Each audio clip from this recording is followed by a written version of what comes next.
बच्चों, स्वागत है आप सभी का। बच्चों, हमारा टॉपिक जो चल रहा है वो है संधारित्रों का संयोजन। ठीक है, तो अपन बात कर रहे थे संधारित्रों के संयोजन की।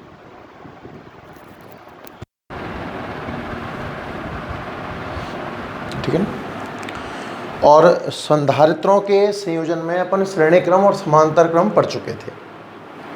श्रेणी और समांतर क्रम में जो इम्पोर्टेंट पॉइंट बन सकते हैं वो भी अपन ने सब पढ़ लिए थे, है ना। अब हम अपन लास्ट टर्न पर एक क्वेश्चन कर रहे थे, मैं आपको वो एक बार जल्दी से करवाता हूँ, सुनना ध्यान से। कल जब हम वीडियो बना रहे थे तो लास्ट में थोड़ा लाइट चली गई थी, तो अपन ये क्वेश्चन कर रहे थे शायद।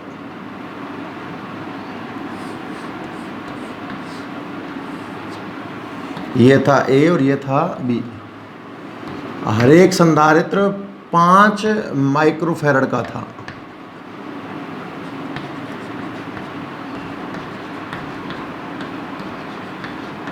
और आपको ए और बी के बीच में कुल धारिता ज्ञात करनी थी। ठीक है ना, ये क्वेश्चन था ना।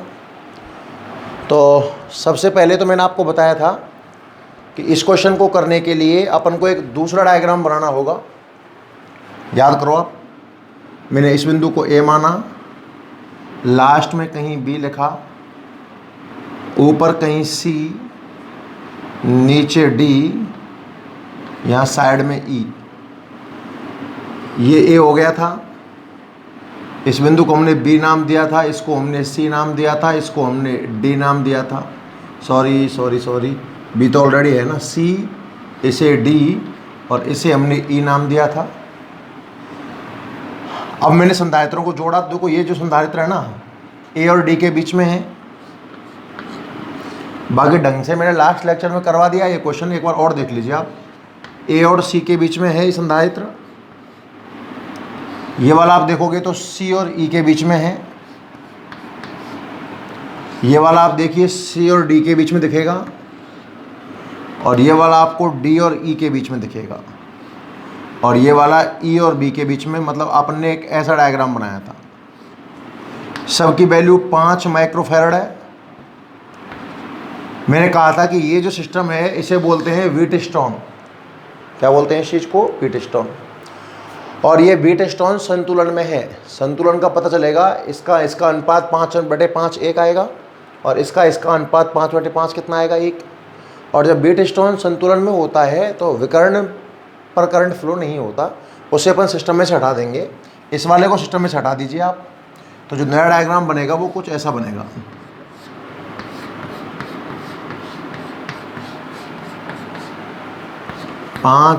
हर एक 5 का है। तो देखिए ये 5 और 5 श्रेणी में है, और 5 और 5 का श्रेणी याद है, श्रेणी ऊपर गुणा नीचे योग, 25/10 2.5। और ये 5 श्रेणी में है, इसका 2.5। मतलब नया डायग्राम बनेगा। देखो ऊपर एक संधारित्र 2.5 का, नीचे एक 2.5 का, और श्रेणी में एक 5 का। 2.5 समांतर में है, 5 आ जाएगा। और फिर 5 और 5 श्रेणी में है। नेट जो आंसर आएगा 2.5 माइक्रोफैरड आएगा। उम्मीद करता हूँ कि आपको क्वेश्चन समझ में आ गया होगा, है ना। तो एक बार जल्दी से वीडियो को लाइक और शेयर कर दें, फिर अपन आगे बढ़ते हैं। जल्दी करिए, एक बार सभी बच्चे वीडियो को लाइक करें और शेयर करें, है ना। फिर अपन और क्वेश्चन देखते हैं। अब मैं आपको ऐसा ही एक क्वेश्चन और देता हूं, है ना। जरूरत है ना भाई, थोड़ा इससे आसान पड़ता है वैसे वो क्वेश्चन, ध्यान से देखना।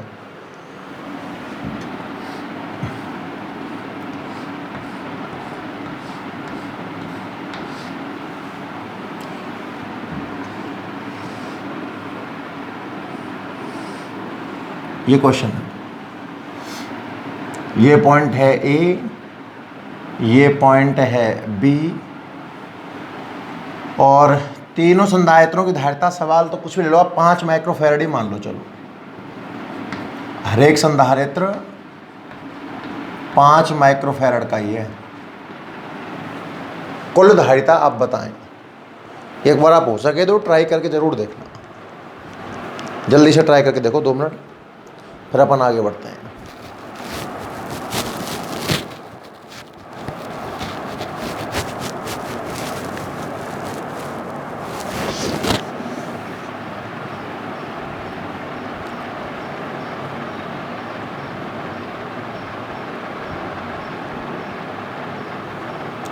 ट्राई करके ज़रूर देखना है भाई, है ना। देखते हैं, आ जाओ। यहाँ बनाता हूँ आप ताकि समझ पाओ ढंग से।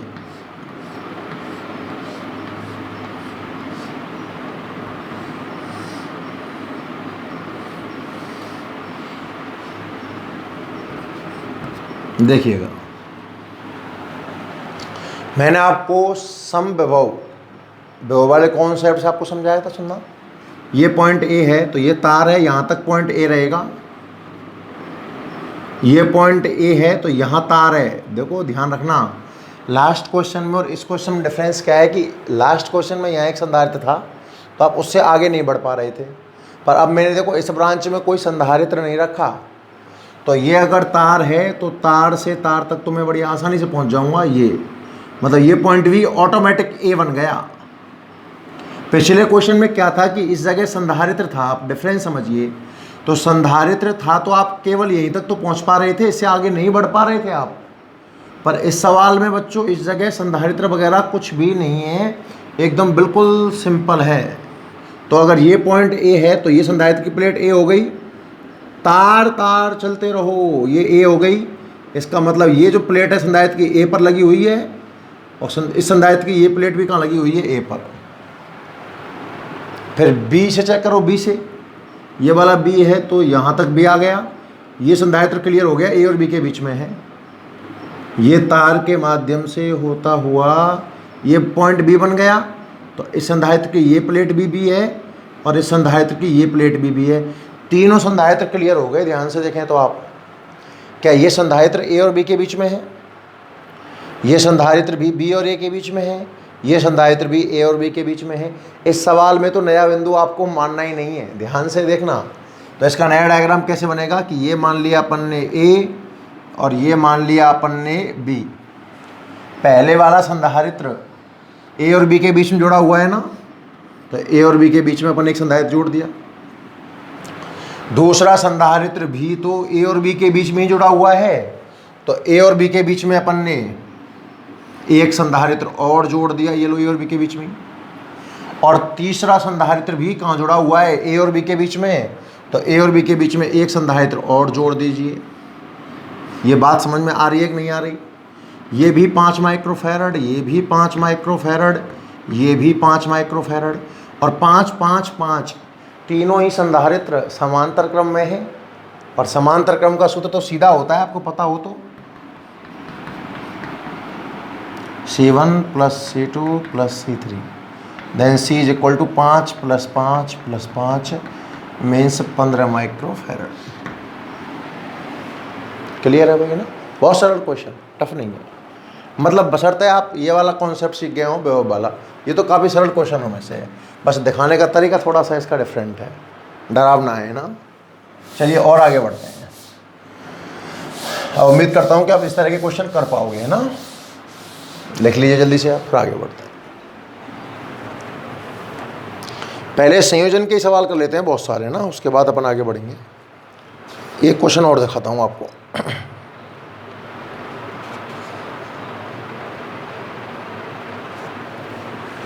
देखिए ध्यान से,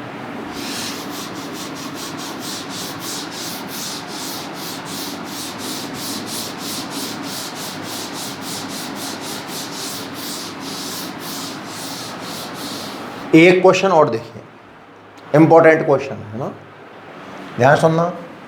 एनसीईआरटी में नहीं है बट क्वेश्चन मोस्ट इंपॉर्टेंट है।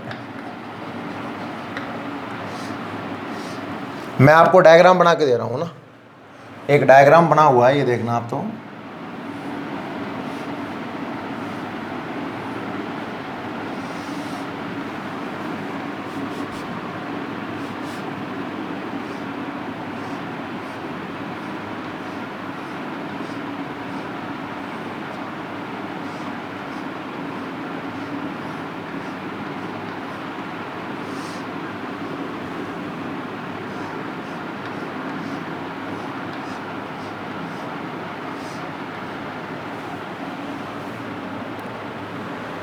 देखो ये सी धारिता के संधारित्र हैं, सभी संधारित्र सी धारिता के हैं, अनंत। मेरी बात आप जरा ध्यान से सुनेंगे भाई, सवाल काफ़ी मोस्ट इम्पोर्टेंट है ना, एक ही कराऊंगा इस तरीके का, आप ध्यान समझ लेना एक ही सवाल को। सवाल क्या है कि सी धारिता के अनंत संधारित्र चित्रानुसार जुड़े हैं, अनंत हैं, और आपको इस पॉइंट को नाम दे दिया इसने ए, इस पॉइंट को नाम दे दिया बी। ए और बी के बीच में कुल धारिता ज्ञात करनी है। अब आप समझें, अनंत संधारित्र हैं तो भैया अनंत को कहाँ तक जोड़ेंगे, जोड़ ही नहीं सकते अपन। कुछ स्टेप हैं इसके, विशेष नियम है, आप तो ये समझिए। स्टेप नंबर 1, बिल्कुल देसी तरीका सिखा रहा हूँ भाई, आराम सुनना। अनंत है तो आजीवन चलता रहेगा, ये तो कुछ ना कुछ करना पड़ेगा ना। जब सवाल अनंत का होगा ना तो आप देखना कि कोई एक विशेष स्टेप होगा जो बार बार रिवाइज हो रहा होगा, बार बार रिपीट हो रहा होगा। उस छोटे से छोटे स्टेप को पहचानो इस चित्र में जो बार बार रिपीट हो रहा है। देखना आप ध्यान से, एक संधारित्र ये और एक ये, मैं देखो इस पर गोला करके देखता हूँ, क्या ये स्टेप बार बार आ रहा है क्या? ऐसा पेयर, फिर एक ऐसा पेयर फिर बन गया, फिर एक ऐसा पेयर फिर बन गया, यहाँ भी संधारित्र रहा होगा, फिर एक ऐसा पेयर फिर बन गया। मेरी बात समझ में आ रही है ना आपसे क्या कह रहा हूँ? जब सवाल अनंत संधारित्रों का रहा होगा तो एक विशेष स्टेप बार बार रिपीट हो रहा होगा। तो सबसे पहला स्टेप होता है कि उसे पहचानो जो बार बार रिपीट हो रहा है। तो आपने एक बार गोले में बंद कर लिया भैया, ई देखो बार बार रिपीट है, इसको बना दो एक बार वापस से, जो रिपीट हो रहा है एक पोर्शन उसे बना दीजिए आप। ए बी सी धारिता का, और एक ये रहा सी धारिता का। आ गया ना भाई एक बार? देखो अनंत को आप सॉल्व तो नहीं कर सकते, अनंत मतलब इसका कोई अंत ही नहीं है, कहाँ तक जाओगे आप। तो एक लाइन मान लेना आप कि माना कुल धारिता, आप कुछ भी मान लो, मैं सी मानता, पर चूंकि सी तो इसने काम में ले रखा है तो मैं कुल धारिता को x मान लूँ। माना कुल धारिता x है, आप c डैश मान सकते हो, मैंने कुछ भी मान लिया, कितना मान लिया मैंने x। मतलब अब अपने को x का मान ज्ञात करना है, मेरी बात समझो, अपने को इस सिस्टम की कुल धारिता ज्ञात करनी थी ना, अनंत स्टेप तक है। तो आपने कुल धारिता मान ली, कितनी है, x है। और आपने क्या किया ये बताओ, अनंत स्टेपों में से अगर मैं एक स्टेप कम कर दूं तो कोई फर्क पड़ेगा क्या?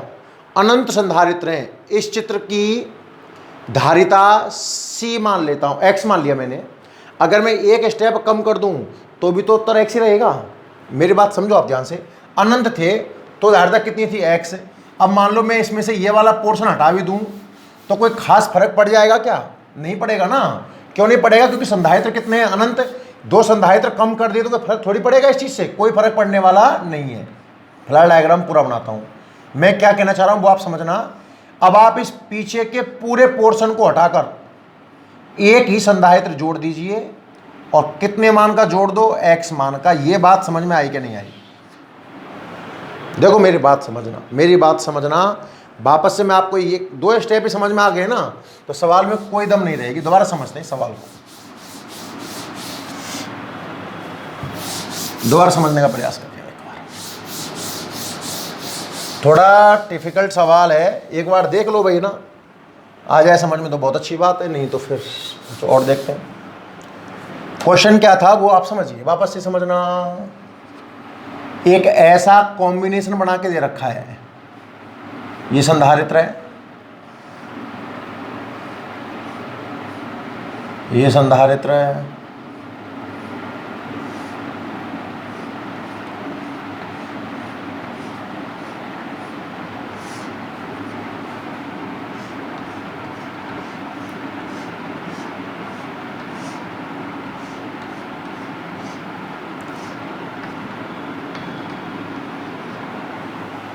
सी धारिता है हर एक संधारित्र की।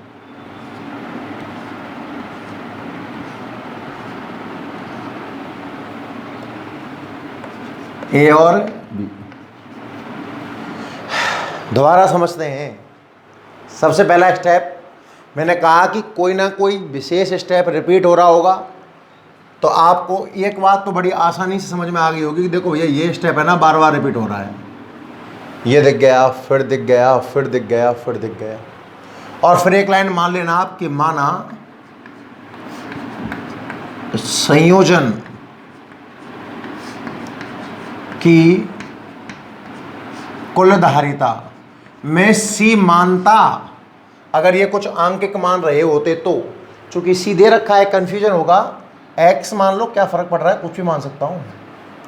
अतः अब क्या करना है भाई, पूरे संयोजन की एक्स है, और अगर मैं इस संयोजन में से एक स्टेप खा जाऊं तो शायद कोई फर्क भी नहीं पड़ेगा। ये लो,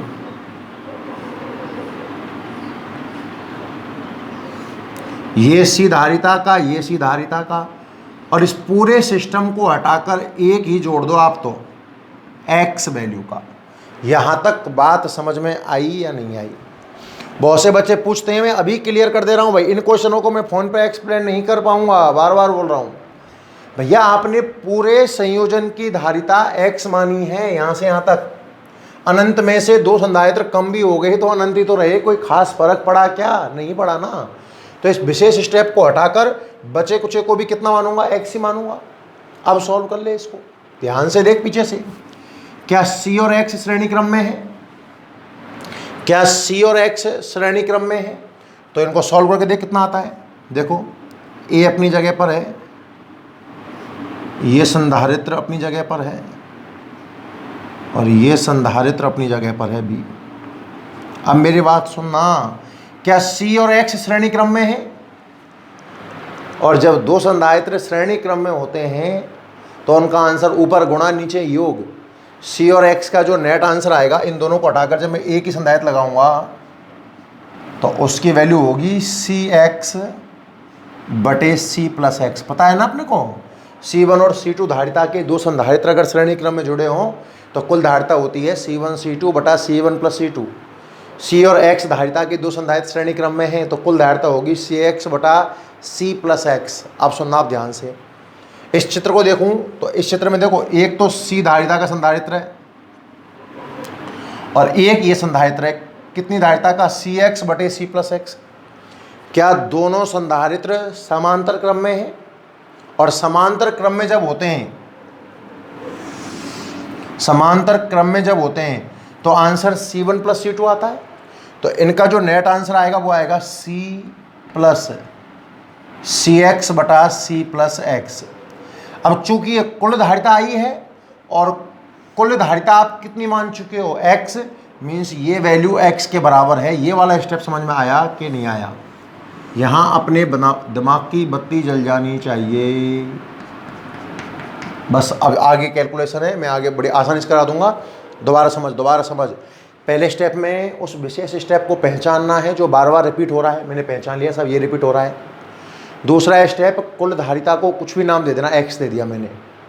तो फिर डायग्राम में एक बार तो इसको बचा ले और बाकी सिस्टम को हटाकर एक ही संधारित्र जोड़ दो। कितने मान का? एक्स मान का। ठीक है, अब सॉल्व करते जाओ और जब पूरा सॉल्व होके आ जाए, जब सी एक्स श्रेणी में था तो सी एक्स बटे सी प्लस एक्स, फिर सी और सी एक्स बटे सी प्लस एक्स समांतर क्रम में है तो सी प्लस सी एक्स बटे सी प्लस एक्स। जो कुल आंसर आता है उसे कुल धारिता जो आपने मान रखी है, कितनी मान रखी है? एक्स एक्स के बराबर कर दो। अब सिंपल सॉल्व कर लेते हैं सवाल को। सी के बटे में एक मान लो, एक्स के बटे में एक मान लो। तो देखो, पहले दो स्टेप का लघुत्तम आएगा सी प्लस एक्स। वन का दिया तो सी प्लस एक्स का सी से गुणा करना पड़ेगा, तो C square plus C X. C plus X का देंगे तो C X is equal to X बटा एक। अब अगर इसका बचगुणा करता हूँ, x का c से गुणा करूँगा तो यह आएगा सी एक्स प्लस एक्स स्क्वायर बराबर सी square plus C x plus C x. एक सी एक्स कट जाएगा तो आपका समीकरण मिल गया एक्स स्क्वायर माइनस सी एक्स माइनस सी स्क्वायर बराबर 0। ध्यान से देखो, x में द्विघात बन गया। आपको सर सी में भी द्विघात है। अरे सी तो कांस्टेंट संख्या है, 5 माइक्रोफैराड 6, वेरिएबल कौन है, एक्स, जो ज्ञात करना है। तो एक्स में जब द्विघात समीकरण बन जाए तो धराचार्य विधि आपको याद होगी, सब जानते हैं भैया आप। एक्स बराबर minus B plus minus under root है B square minus 4ac upon 2a, याद है क्या, वही लगा रहा हूँ। एक्स बराबर माइनस बी होता है बच्चों एक्स का गुणांक, A X square plus B X plus C, समीकरण याद करो। तो एक्स का गुणांक है माइनस सी, बी की जगह minus C plus minus under root है माइनस सी का square C square minus 4 A X square का गुणांक है 1 और C constant minus C square. भैया ये कैलकुलस आपको आनी चाहिए ना, 2 और ए कितना है 1, सॉल्व करना। एक्स बराबर minus C plus minus under root है C square plus 4c square बटा 2, X equal to C plus minus 5c square का c रूट 5 आ जाएगा, दिमाग लगा, c square 4c square plus c square 5c square, c square का c बार 5 root के अंदर, नीचे कितना है 2, दो आंसर संभव है, एक तो प्लस का और एक माइनस का। तो x बराबर देख c तो ले ले कॉमन, तो आंसर बचेगा 1 प्लस माइनस रूट 5/2। माइनस का आंसर पॉसिबल नहीं है, अगर माइनस लोगे आप तो 1 माइनस रूट 5 एक नेगेटिव संख्या आएगी और धारिता कभी नेगेटिव में नहीं हो सकती। तो जो धारिता आएगी वो आएगी c ब्रैकेट में 1 plus root 5/2। This is your final answer. अनंत स्टेप वाला सवाल समझ में आया ना, 2-3 बार करके देखना सवाल को, उस विषय अभी आप कर लीजिए, फिर मैं आपको है ना एक दिन ऐसे हर एक सवाल पर आपको होमवर्क दूंगा, है ना, या फिर लाइव क्लास लेंगे उसमें आपसे सवाल करवाएंगे। फिलहाल आप जल्दी से नोट करें इसको।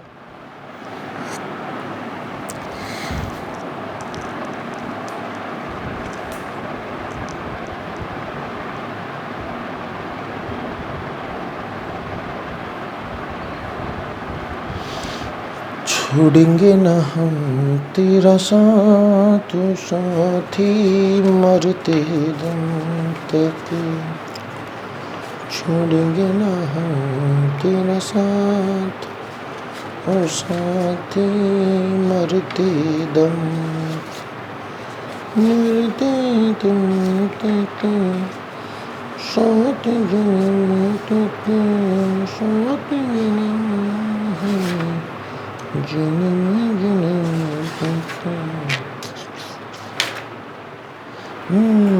छोड़ेंगे ना हम तेरा साथ साथ मरते दम।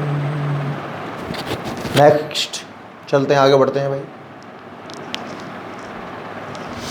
एक क्वेश्चन और देखिएगा, स्क्रीनशॉट ले लिया करो, है ना। आगे बढ़ें, देखिए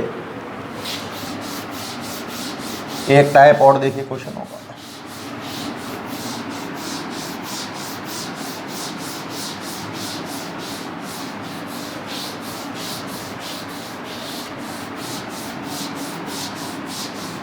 देखो वो टाइप क्या कहता है, एक क्वेश्चन देखना आप ध्यान से।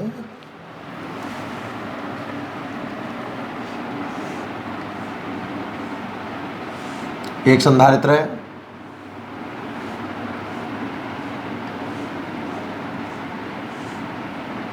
दो संधारित्र हैं,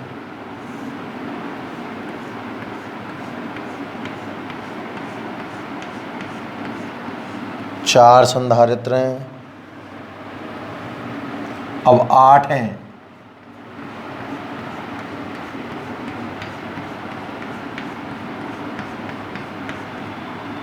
8 और ये घटना चल रही है अनंत स्टेप तक। एक क्वेश्चन ये देखिए आप, बहुत सारे संधारित्र हैं, सबकी धारिता आप 1 माइक्रोफैरड ले लीजिए।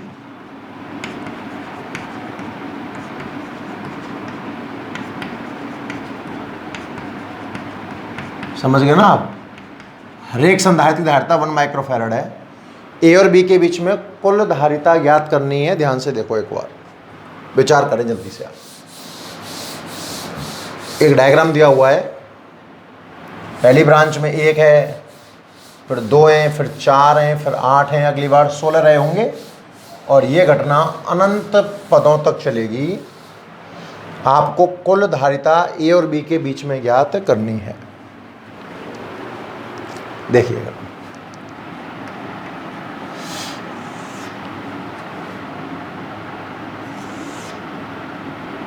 ये नया डायग्राम बना रहा हूँ, आप थोड़ा दिमाग लगाएंगे।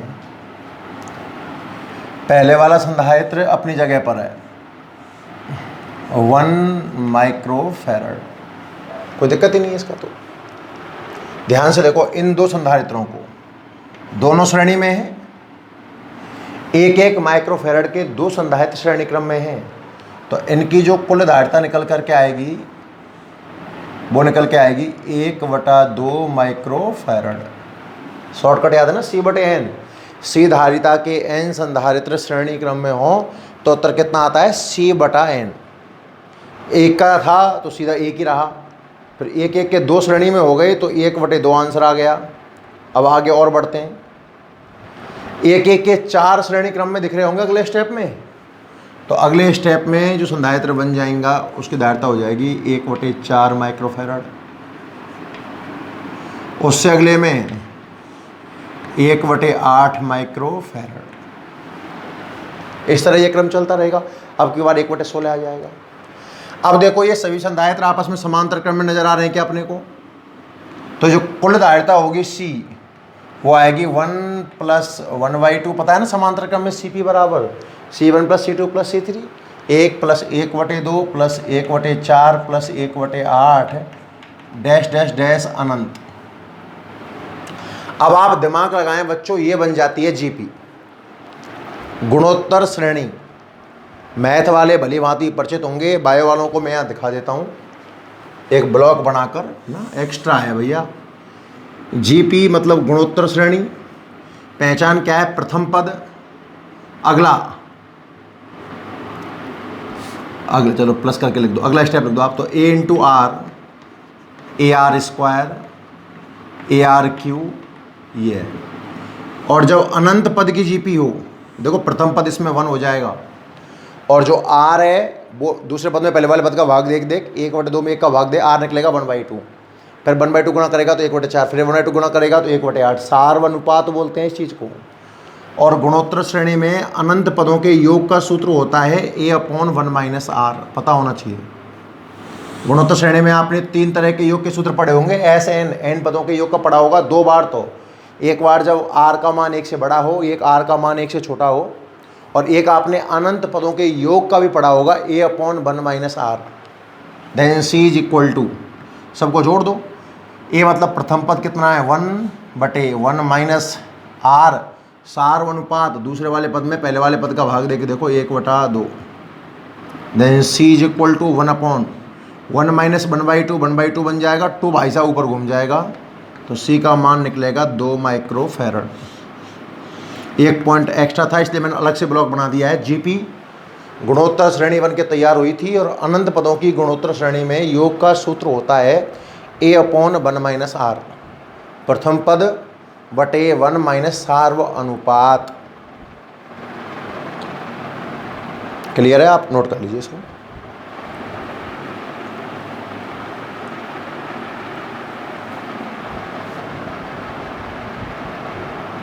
और क्वेश्चन देखते हैं।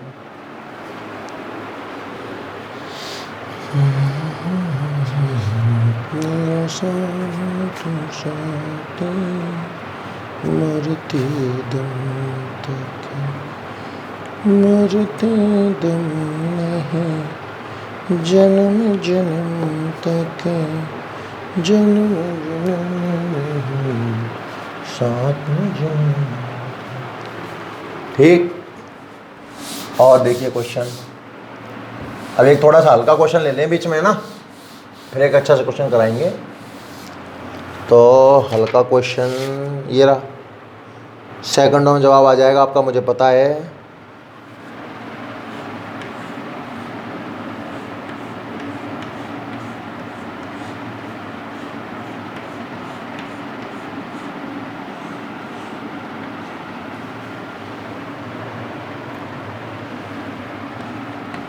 तीन माइक्रोफैरड, 6 माइक्रोफैरड, 4 माइक्रोफैरड, 4 माइक्रोफैरड, जल्दी से बताएं आप, ए और बी के बीच में कुल धारिता कितनी है।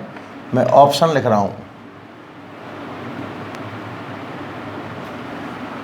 2, 4, 25, 3। जल्दी बताइए कौन सा आंसर सही है।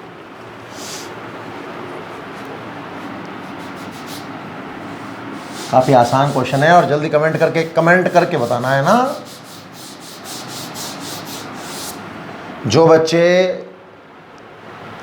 लाइव नहीं देखते हैं, समय पर नहीं देखते हैं, वो भैया ऑफलाइन जाकर वीडियो को लाइक किया करें और कमेंट भी किया करें, ताकि मुझे पता चले कि कितने लोग जवाब देते हैं, है ना। बहुत सरल क्वेश्चन है आपके लिए अब, क्योंकि आपने काफ़ी धांसू क्वेश्चन देख लिए हैं। जल्दी से कमेंट करके इसका आंसर दीजिए आप लोग।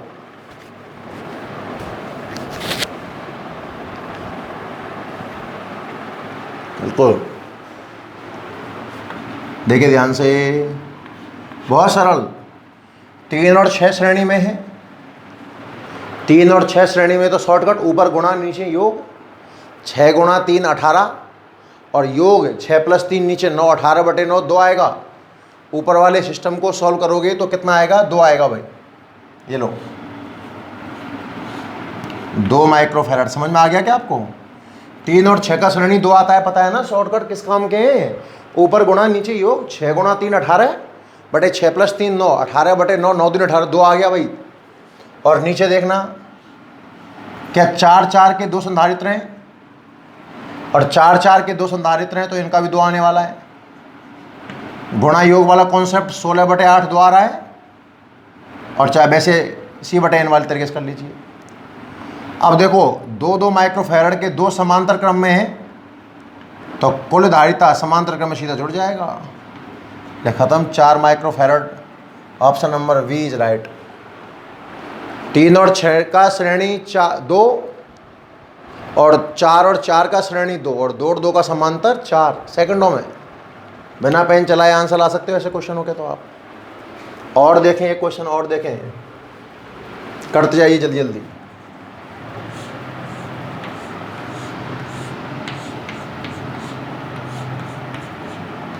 पहले कुल धारिता निकालना सीख रहे हैं, अभी तो क्वेश्चन और बढ़ाएंगे अपन इसमें आगे ना।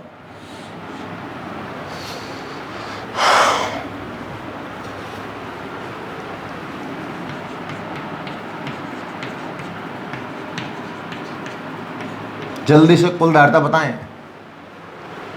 पहला संधारित्र 4.5 माइक्रोफैराड का है, दूसरा एक 3 का है और एक 6 का है। पूरे संयोजन की कुल धारिता कितनी है, जल्दी से बताएं।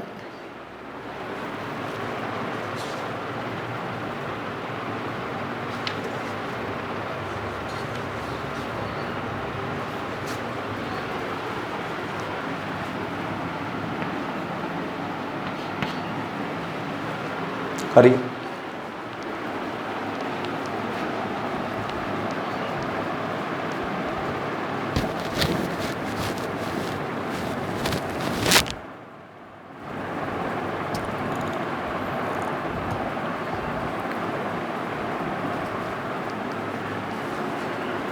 देखिए ये 4 माइक्रोफैराड तो अपनी जगह, सॉरी 4.5 माइक्रोफैराड तो अपनी जगह पर है ही है। 3 और 6 समांतर में, तो समांतर में तो सीधे सूत्र लगता है। 3 और 6 का 9 माइक्रोफैराड। ठीक है सर। अब 9 और 4.5 श्रेणी में, तो ऊपर गुणा नीचे योग वाला तरीका लगा दीजिए, कर लो। गुणा क्या इस 4.5 को 9/2 ले सकते हो क्या आप। तो ऊपर तो 9/2 और 9 का गुणा, और नीचे 9/2 + 9, तो ऊपर तो आ जाएगा 81/2, नीचे लघुत्तम कितना आएगा 2, 9 + 18, 9 दूनी 18। तो यहाँ से ऊपर से तो 81/2 और नीचे से 2/27, 2 से 2 कट गया और 9 से काट लो, 9 से 81 9 बार ये 3 बार 9/3, टोटल आंसर 3 माइक्रोफैराड। करते जाइए। ये सरल क्वेश्चन है, इस तरह के क्वेश्चन इजी होते हैं और हमारे एग्जाम में लास्ट कोई ऐसा ये क्वेश्चन आ सकता है। क्लियर है भाई यहाँ तक? कहानी को आगे बढ़ाते हैं अब, है ना। एक क्वेश्चन और देखते हैं ठीक ठाक सा, नया क्वेश्चन है, ध्यान से देखिए।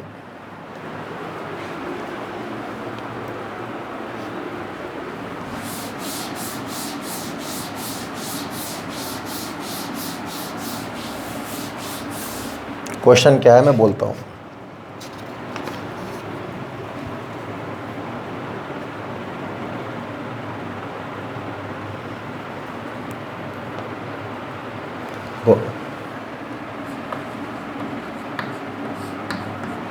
दिए गए निकाय की धारिता क्या होगी यदि प्लेटों का क्षेत्रफल A तथा 2 निकटवर्ती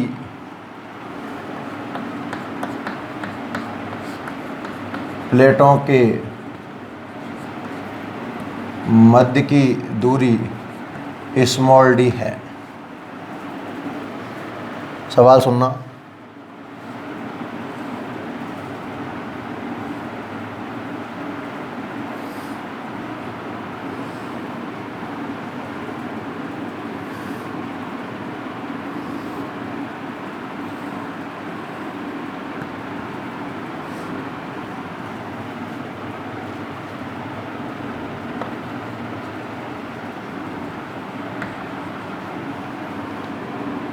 निकटवर्ती प्लेटों के बीच की दूरी, ये दूरी भी d है, ये दूरी भी d है और ये दूरी भी d है।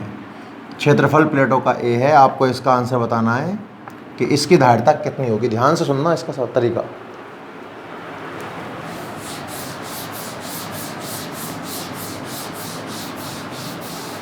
देखिए,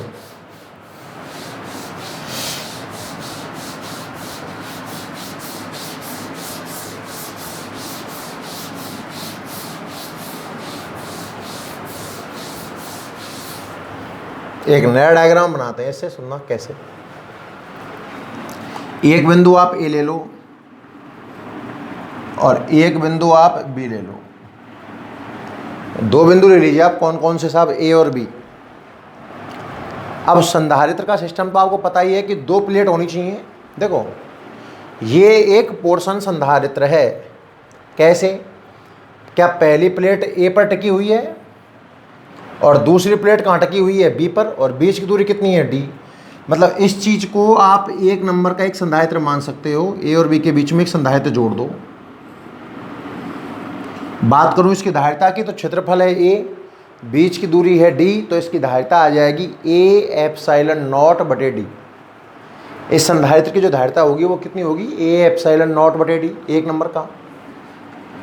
2 नंबर का भी एक संधारित्र बन गया। ध्यान से देख, 2 नंबर का संधारित्र नहीं है। कारण सुनना, ऊपरी प्लेट कहाँ टिकी हुई है, B पर, और नीचे की प्लेट कहाँ टिकी हुई है, B पर, और संधारित्र की दोनों प्लेट एक ही बिंदु पर अटैच नहीं हो सकती है। पता हो तो संधारित्र की दोनों प्लेटों को मिला देंगे तो डिस्चार्ज हो जाएगा। वो संधारित्र कोई काम का नहीं है, याद रहे। दूसरा कोई संधारित्र नहीं है। और तीसरा, एक प्लेट कहाँ टिकी हुई है, B पर, और एक प्लेट कहाँ टिकी हुई है, A पर। बिल्कुल ये संधारित्र है। तो A और B के बीच में आप एक संधारित्र और जोड़ दीजिए। मतलब ध्यान से देखा जाए तो 1 2 3 संधारित्र बन रहे थे, पर 3 में से एक संधारित्र काम का नहीं है। दोनों प्लेट एक जगह ही टिकी हुई हैं। 2 ही संधारित्र हैं, इसलिए मैंने 2 ही लगाए हैं। इसकी धारिता भी होगी A/0/D और इसकी धारिता भी होगी A/0/D। और 2 संधारित्र समांतर क्रम में हों तो नेट धारिता कितनी आती है साहब, जुड़ जाती हैं। तो जोड़ दो, आंसर आएगा 2A/0/D। कितना आंसर आया ध्यान से देखो। अच्छा, मैं ऐसा एक क्वेश्चन और करवाता हूँ, उससे पूरी कहानी क्लियर हो जाएगी आपको। सेम ऐसा ही एक क्वेश्चन और देख लीजिए।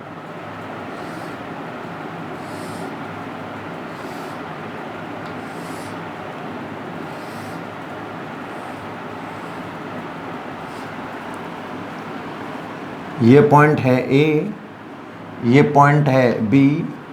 वापस से क्षेत्रफल प्लेटों का कैपिटल ए है और बीच की दूरी स्मॉल डी है।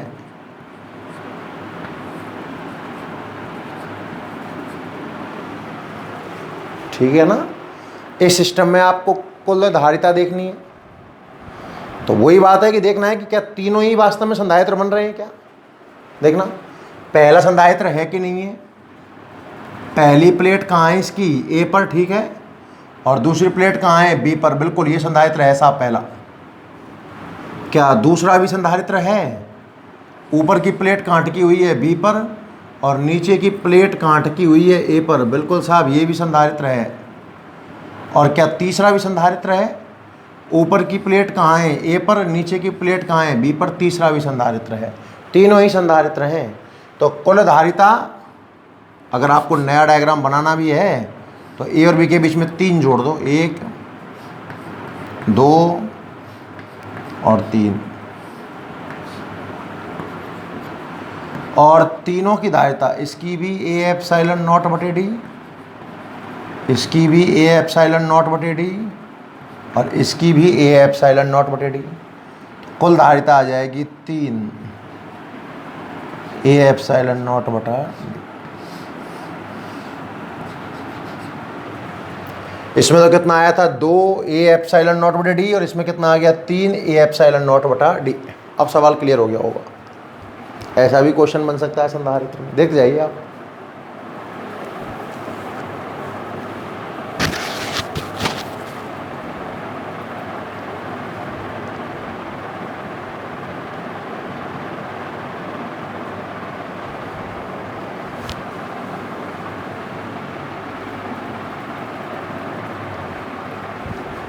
ठीक है भाई। और क्वेश्चन देखिए।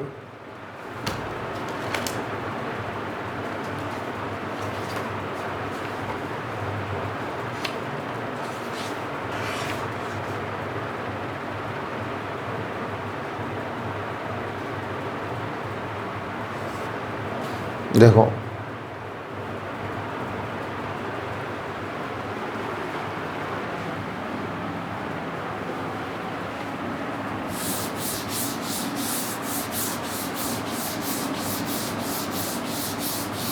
एक क्वेश्चन और देख लें।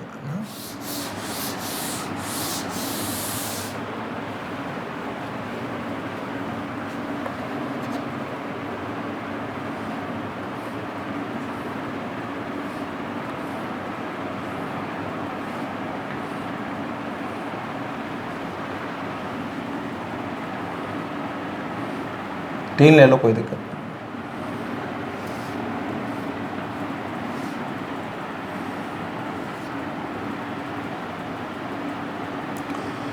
इसकी धारिता 2 माइक्रोफैरड,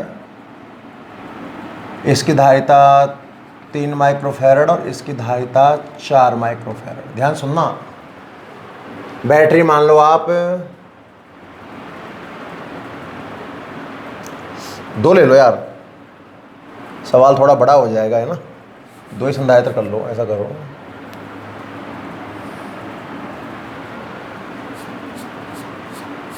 कितना मान लें, 6।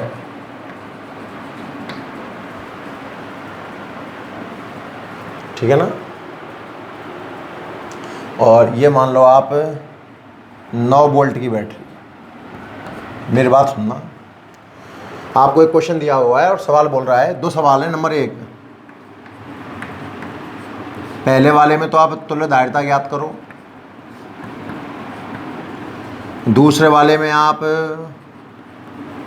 प्रत्येक प्लेट का आवेश ज्ञात कर लो और तीसरे वाले में आप प्रत्येक संधारित्र का, प्रत्येक प्लेट का क्या, प्रत्येक संधारित्र का आवेश ज्ञात कर लो। और तीसरे क्वेश्चन में आप प्रत्येक संधारित्र का विभव, ये क्वेश्चन इंपॉर्टेंट रहेगा, है ना। कैसे करेंगे ध्यान से देखो।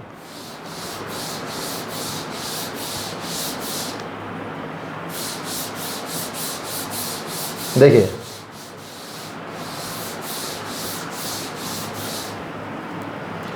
पहला क्वेश्चन तो आपके लिए ज़्यादा आसान है। एक संधारित्र 2 माइक्रोफैरड का है, दूसरा संधारित्र 6 माइक्रोफैरड का है, और कौन से क्रम में जुड़े हुए हैं? श्रेणी क्रम में जुड़े हुए हैं। श्रेणी क्रम का शॉर्टकट याद है, ऊपर गुणा नीचे योग। तो कुल धारिता तो आएगी ऊपर गुणा नीचे योग 12/8, 4 से काटूँ तो 3/2 माइक्रोफैरड। कुल धारिता में तो आपके लिए शायद 1 सेकंड का काम होना चाहिए अब इतने सवाल करने के बाद, तो कम से कम सेकंड भी काफ़ी आसान सवाल है, दिमाग लगाना बच्चों। प्रत्येक संधारित्र का आवेश, और आप जानते हो कि श्रेणी क्रम में तो आवेश समान होता है, तो आप कुल आवेश ज्ञात कर लो, वही आवेश रहेगा। और Q बराबर होता है CV। धारिता कितनी है साहब? 3/2 माइक्रोफैरड। माइक्रो में याद रखना। वोल्टेज कितना है? आप ऐसा करो, इसको 8 वोल्ट ले लो रे, सवाल आसानी से हो जाएगा, इसलिए कह रहा हूँ 8 वोल्ट ले लो। 8 कटेगा 4 बार 4 × 12 माइक्रो कूलाम हर एक संधारित्र पर। इसका भी आवेश 12 माइक्रो कूलाम, इसका भी आवेश 12 माइक्रो कूलाम। 2 क्वेश्चन तो बहुत ईजी थे। कुल धारिता निकालना आपको आसान लगेगा, और जो चीज़ कांस्टेंट है, अगर समांतर क्रम रहा होता तो वोल्टेज आसान रहेगा फिर आपके लिए। B बराबर Q/C करके निकाल लेंगे। मेरी बात समझ रहे हो मैं क्या कहना चाह रहा हूँ ना। अब मेन क्वेश्चन तो ये तीसरा है, जो आपको मैंने क्वेश्चन करवाया है वो इस तीसरे क्वेश्चन के लिए करवाया है कि ये हमें समझ में आना चाहिए। इसको कैसे करेंगे देखना। प्रत्येक संधारित्र का आपको विभव निकालना है ना। कई तरीके हैं इसे करने के। मेथड नंबर 1, अब पहले वाले का विभव निकालना है। धारिता का सूत्र तो याद है ना, C बराबर Q/V। तो पहले धारिता का सूत्र लिख रहा हूँ, चलो जो आपको याद है उसी से। C बराबर Q/V होता है, तो विभव का सूत्र बन गया Q/C। पहले संधारित्र के विभव को V1 से इंडिकेट कर दें। आवेश तो कांस्टेंट है, तो Q/C1 बनेगा। याद करो आवेश कितना है? 12 माइक्रो कूलाम। 12 × 10⁻⁻⁶। और C1 पहली धारिता है 2 माइक्रोफैरड। -6 से -6 कट गया, 2 का भाग 12 में 6 वोल्ट। मतलब पहले संधारित्र का विभव कितना है साहब? 6 वोल्ट। और दूसरे वाले का विभव B2 की बात करें तो क्या Q/C2 बन जाएगा। Q तो 12 माइक्रो कूलाम, और दूसरे की धारिता कितनी है? 6 माइक्रोफैरड। कट जाएगा 2 वोल्ट। ध्यान से देखना, कुल वोल्टेज बैटरी के वोल्टेज के बराबर आना चाहिए। पहले वाले का 6 वोल्ट, दूसरे वाले का 2 वोल्ट, तो टोटल 8 वोल्ट आया है। मतलब सवाल बिल्कुल सही है। तो जो हमारे आंसर हैं, पहला आंसर तो हुआ 3/2 माइक्रोफैरड, बहुत आसानी समझ में आएगा।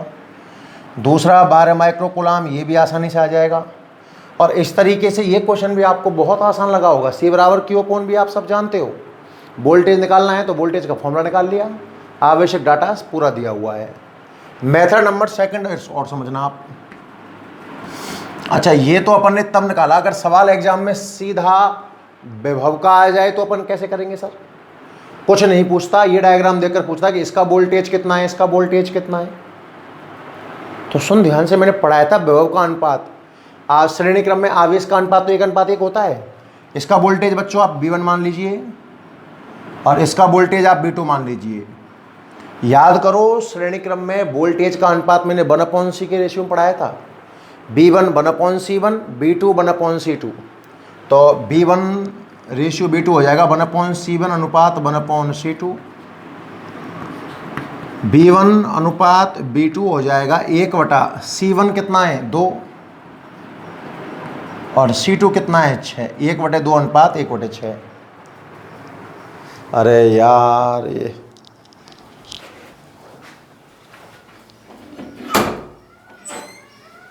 दिख जाएगा कि भाई रोज का नाटक हो गया। इस सवाल को तो देख लो अब आप, 1/2 अनुपात 1/6। सरल अनुपात बनाने के लिए 6 से गुणा करें, तो 6 से गुणा करेंगे तो 3:1 आएगा। सरल अनुपात जानते हो ना आप, 2 और 6 का लघुत्तम कितना आया 6, तो 6 का दोनों में गुणा करके देख लिया, 3:1 आ गया। अब अपने को B1 निकालना है पहले वाले का। तो अनुपात में चीज बांटना आपको आता है ना, खुद का अनुपात B1 का खुद का हिस्सा कितना है 3 बटे अनुपातों का योग, 3 और 1 का योग कितना है 4। मैंने आपको अनुपात पढ़ा रखा है ना इस तरीके से, खुद का अनुपात बटे अनुपातों का योग गुणा कुल वोल्टेज। बैटरी का कुल वोल्टेज कितना है 8, 4 से 8 कितनी बार कट जाएगा 2 बार, और 3 गुणा 2 कितना आ जाएगा 6 वोल्ट पहले वाले का। दूसरे वाले का वोल्ट B2 निकालना हो तो B2 खुद की वैल्यू कितनी है 1, अनुपातों का योग कितना है 4, कुल कितना है 8, काटेंगे तो कितना आ जाएगा 2 वोल्ट। चाहो जिस तरीके से आप कर सकते हो। मेथड नंबर 1 में भी वही 6 वोल्ट और 2 वोल्ट आंसर है, और मेथड नंबर 2 में भी 6 वोल्ट और 2 वोल्ट ही आंसर है। मैं 1-2 क्वेश्चन और करवाता, पर भैया अब लाइट जा चुकी है ना, कल फिर देखते हैं ऐसे ही क्वेश्चन। जुड़े रहिए भाई लगातार, वीडियो को लाइक और शेयर भी किया करें। कल पूरे लेक्चर में मैं आपको आवेश बांटना और विभव निकालना ही सिखाऊंगा चित्रों के माध्यम से। वीडियो पसंद आई हो तो लाइक और शेयर जरूर किया करें भाई ना। जुड़ने के लिए आप सभी का धन्यवाद बच्चों। क्लियर।